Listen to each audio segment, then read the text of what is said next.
Hello hi ಸ್ನೇಹಿತರೆ, ತಮಗೆಲ್ಲರಿಗೂ target KPSC jobs YouTube ಚಾನಲ್ಗೆ ಸ್ವಾಗತ. ಸ್ನೇಹಿತರೆ, ಇವತ್ತಿನ ವಿಡಿಯೋದಲ್ಲಿ ಕರ್ನಾಟಕ ರಾಜ್ಯ ಪೊಲೀಸ್ ಇಲಾಖೆಯವರು ದಿನಾಂಕ 18/11/2018 ನಡೆಸಿದಂತಹ RSI PSI ಪ್ರಶ್ನೆ ಪತ್ರಿಕೆಯ ಪ್ರಶ್ನೆ ಉತ್ತರ ನೋಡ್ತೀವಿ.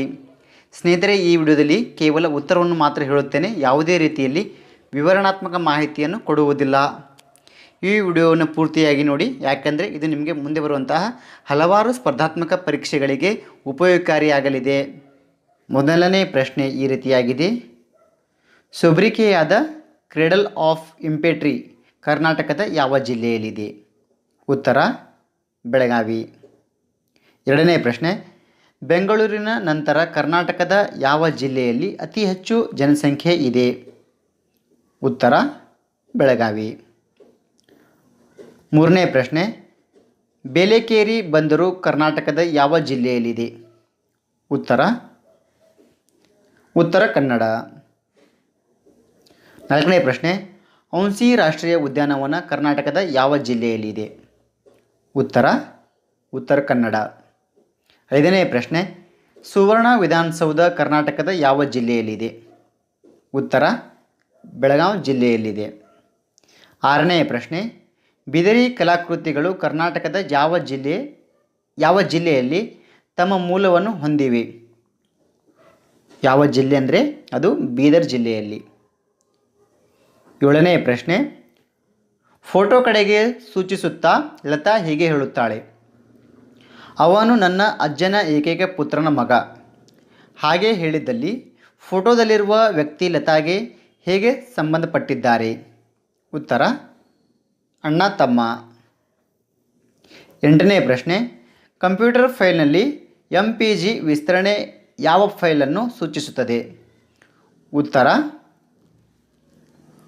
ಪ್ರೆಸೆಂಟೇಷನ್. ಒಂಬತ್ತನೇ ಪ್ರಶ್ನೆ, ಕೆಲವೊಮ್ಮೆ ಕಂಪ್ಯೂಟರ್ ಹಾಗೂ ಅದಕ್ಕೆ ಸಂಬಂಧಿಸಿದ ಸಾಧನಗಳನ್ನು UPSಗೆ ಕನೆಕ್ಟ್ ಮಾಡಲಾಗುತ್ತದೆ. UPS ವಿಸ್ತರಿಸಿ. ಉತ್ತರ. ಹತ್ತನೇ ಪ್ರಶ್ನೆ, ಮೈಕ್ರೋಸಾಫ್ಟ್ ವರ್ಡ್ನಲ್ಲಿ ಕೆಲಸ ಮಾಡುವಾಗ ಅಂಡು ಮಾಡಲು ಯಾವ ಕಮಾಂಡ್ ಕೊಡಬೇಕು? ಉತ್ತರ Ctrl+Z. 11ನೇ ಪ್ರಶ್ನೆ, ಶಿವರಾಮ್ ಕಾರಂತರ ಯಾವ ಕೃತಿಗೆ ಪಂಪ ಪ್ರಶಸ್ತಿ ದೊರಕಿತು? ಉತ್ತರ ಮೈಮನಗಳ ಸುಳಿಯಲ್ಲಿ.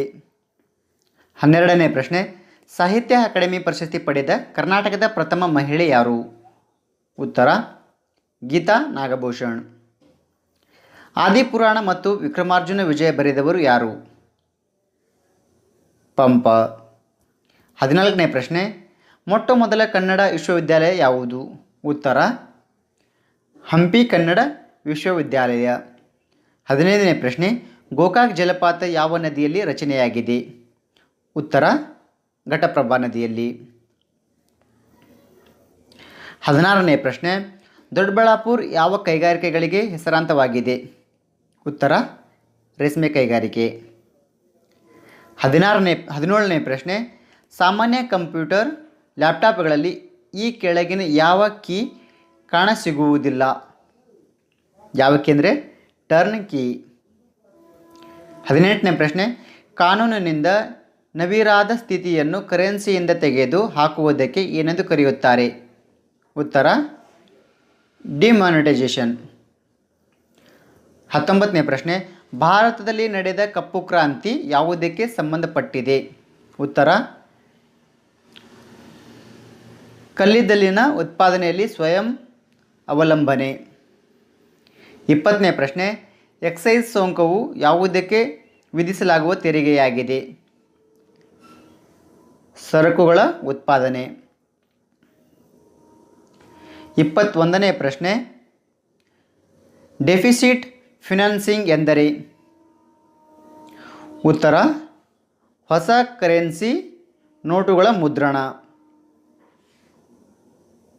22ನೇ ಪ್ರಶ್ನೆ, ವಿಜಯನಗರದ ಅರಸ ಕೃಷ್ಣದೇವರಾಯ ಕೃತಿ ಅಮುಕ್ತ ಮಾಲ್ಯದ ಯಾವ ಭಾಷೆಯಲ್ಲಿದೆ?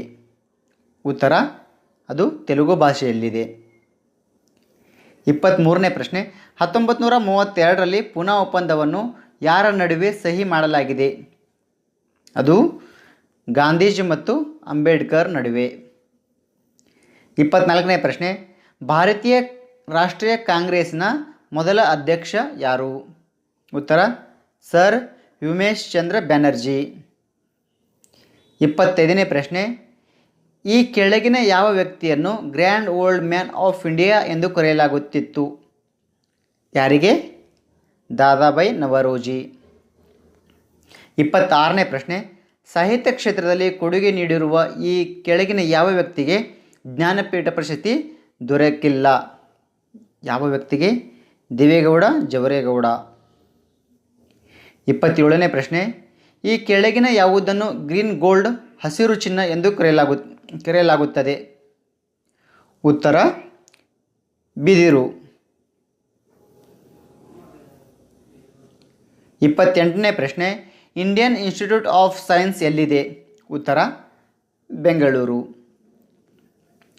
29ನೇ ಪ್ರಶ್ನೆ, ರಾಷ್ಟ್ರೀಯ ಪೊಲೀಸ್ ಅಕಾಡೆಮಿ ಎಲ್ಲಿದೆ? ರಾಷ್ಟ್ರೀಯ ಪೊಲೀಸ್ ಅಕಾಡೆಮಿ ಇರೋದು ಹೈದರಾಬಾದ್ನಲ್ಲಿ. 30ನೇ ಪ್ರಶ್ನೆ, ಆನಂದ ಮಠ ಬರೆದವರು ಯಾರು? ಬಂಕಿಂಚಂದ್ರ ಚಟ್ಟೋಪಾಧ್ಯಾಯ. 31ನೇ ಪ್ರಶ್ನೆ, ದ್ರೋಣಾಚಾರ್ಯ ಪ್ರಶಸ್ತಿ ಯಾರಿಗೆ ಕೊಡಲಾಗುತ್ತದೆ? ಉತ್ತರ ತರಬೇತುದಾರರು. 32ನೇ ಪ್ರಶ್ನೆ, ವಿಶ್ವ ಪರಂಪರೆ ಸ್ಥಳವಾದ ಬೆಸಿಲಿಕಾ ಆಫ್ ಬಾಮ್ ಬೆಸಿಸ್ ಭಾರತದಲ್ಲಿ ಎಲ್ಲಿದೆ? ಉತ್ತರ ಗೋವಾ. 33ನೇ ಪ್ರಶ್ನೆ, 19ನೇ ಶತಮಾನದ ಸಮಾಜ ಸುಧಾರಕರಾದ ಈಶ್ವರ್ ಚಂದ್ರ ವಿದ್ಯಾಸಾಗರ್ ಅವರು ಯಾವ ಸಾಮಾಜಿಕ ಕಾರಣದ ವಿರೋಧ ಪರವಾಗಿ ಹೋರಾಡಿದರು? ಉತ್ತರ ವಿಧೇಯರ ಪುನರ್ವಸತಿ. 34ನೇ ಪ್ರಶ್ನೆ, ಭಾರತ ಬಿಟ್ಟು ತೊಲಗಿ ಚಳವಳಿಯನ್ನು ಪ್ರೇರೇಪಿಸಿದ ತತ್ಕ್ಷಣದ ಕಾರಣ ಯಾವುದು? ಉತ್ತರ ಕ್ರಿಸ್ಟ್ ಮಿಷನ್ ವೈಫಲ್ಯ. 35ನೇ ಪ್ರಶ್ನೆ, ತ್ರಿಪಿಟಕಗಳು ಯಾವ ಧರ್ಮದ ಪವಿತ್ರ ಗ್ರಂಥಗಳು?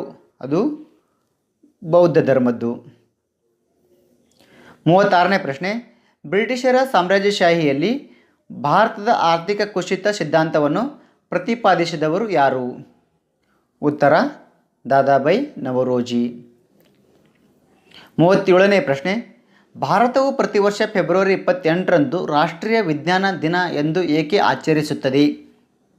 ಉತ್ತರ 1928ರಲ್ಲಿ ಸಿ ವಿ ರಾಮನ್ ರವರು ರಾಮನ್ ಎಫೆಕ್ಟ್ ಪತ್ತೆ ಹಚ್ಚಿದರು. 38ನೇ ಪ್ರಶ್ನೆ, ಅಂತಾರಾಷ್ಟ್ರೀಯ ಯೋಗ ದಿನ ಎಂದು ಆಚರಿಸಲಾಗುತ್ತದೆ? ಜೂನ್ 21ರಂದು. ಯುನೆಸ್ಕೋದ ಪ್ರಧಾನ ಕಚೇರಿ ಎಲ್ಲಿದೆ? ಯುನೆಸ್ಕೋದ ಪ್ರಧಾನ ಕಚೇರಿ ಇರುವುದು ಪ್ಯಾರಿಸ್ನಲ್ಲಿ. 40ನೇ ಪ್ರಶ್ನೆ, ಈ ಕೆಳಗಿನ ಯಾವುದು ಮಾನವ ಹಕ್ಕುಗಳ ಸಂಸ್ಥೆಯಾಗಿದೆ? ಉತ್ತರ ಅಮ್ನೆಸ್ಟಿ ಇಂಟರ್ನ್ಯಾಷನಲ್. 41ನೇ ಪ್ರಶ್ನೆ, ವಿಕಿರಣ ಅಂಶ ರೇಡಿಯಂ ಯಾವ ವಿಜ್ಞಾನಿ ಕಂಡುಹಿಡಿದರು? ಉತ್ತರ ಮೇರಿ ಕ್ಯೂರಿ. 42ನೇ ಪ್ರಶ್ನೆ, ಬಂಗಾಳ ಕೊಲ್ಲಿಯಲ್ಲಿರುವ ಯಾವ ಚಾನಲ್ ಅಂಡಮಾನ್ ದ್ವೀಪಗಳನ್ನು ನಿಕೋಬಾರ್ ದ್ವೀಪಗಳಿಂದ ಬೇರ್ಪಡಿಸುತ್ತದೆ? ಉತ್ತರ 10 ಡಿಗ್ರಿ ಚಾನಲ್. 43ನೇ ಪ್ರಶ್ನೆ, ಪರಿಮಾಣದ ಪ್ರಕಾರ ವಾತಾವರಣದಲ್ಲಿ ಅತ್ಯಂತ ಪ್ರಮುಖವಾದ ಅನಿಲ ಯಾವುದು?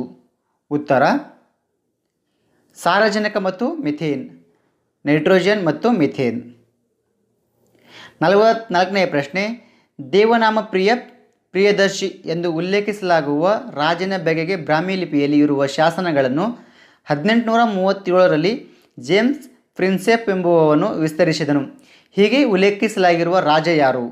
ಇದಕ್ಕೆ ಉತ್ತರ ಅಶೋಕ ಚಕ್ರವರ್ತಿ. 45ನೇ ಪ್ರಶ್ನೆ, ಈ ಕೆಳಗಿನ ಯಾವ ವ್ಯಕ್ತಿ ವೈದ್ಯಕೀಯ ಕ್ಷೇತ್ರದಲ್ಲಿ ಕಾರ್ಯನಿರ್ವಹಿಸಿದರು? ಉತ್ತರ ಶೋಶ್ರುತ. 46ನೇ ಪ್ರಶ್ನೆ, ಮಜುಲಿ ಎಂಬ ನದಿ ದ್ವೀಪ ಪ್ರಪಂಚದಲ್ಲಿ ಅತಿ ದೊಡ್ಡ ನದಿ ದ್ವೀಪವಾಗಿದೆ. ಇದು ಭಾರತದ ಯಾವ ರಾಜ್ಯದಲ್ಲಿದೆ? ಅದು ಆಸಾಂ ರಾಜ್ಯದಲ್ಲಿದೆ. 47ನೇ ಪ್ರಶ್ನೆ, ಈ ಕೆಳಗಿನ ಯಾವ ನದಿಯು ನದಿಮುಖವನ್ನು ರಚಿಸುತ್ತದೆ? ಯಾವ ನದಿ? ನರ್ಮದಾ ನದಿ. 48ನೇ ಪ್ರಶ್ನೆ, ಕರ್ನಾಟಕದಲ್ಲಿರುವ ಬಾಬಾ ಬುಡನ್ಗಿರಿ ಬೆಟ್ಟಗಳು ಯಾವ ತೋಟಗಾರಿಕಾ ಬೆಳೆಗೆ ಮೂಲ ಸ್ಥಳವಾಗಿದೆ? ಅದು ಕಾಫಿ ಬೆಳೆಗೆ. 49ನೇ ಪ್ರಶ್ನೆ, ಪೇನ್ಗಂಗಾ ನದಿಯು ಭಾರತದಲ್ಲಿರುವ ಯಾವ ನದಿಯ ಉಪನದಿಯಾಗಿದೆ? ಪೇನ್ಗಂಗಾ ನದಿ ಅದು ಗೋದಾವರಿ ನದಿಯ ಉಪನದಿ. 50ನೇ ಪ್ರಶ್ನೆ, ರಾಡ್ಕ್ಲಿಫ್ ಪ್ಲೇನ್ ಯಾವ ದೇಶಗಳ ನಡುವೆ ಇರುವ ಗಡಿರೇಖೆಯಾಗಿದೆ? ಉತ್ತರ ಭಾರತ ಮತ್ತು ಪಾಕಿಸ್ತಾನ್.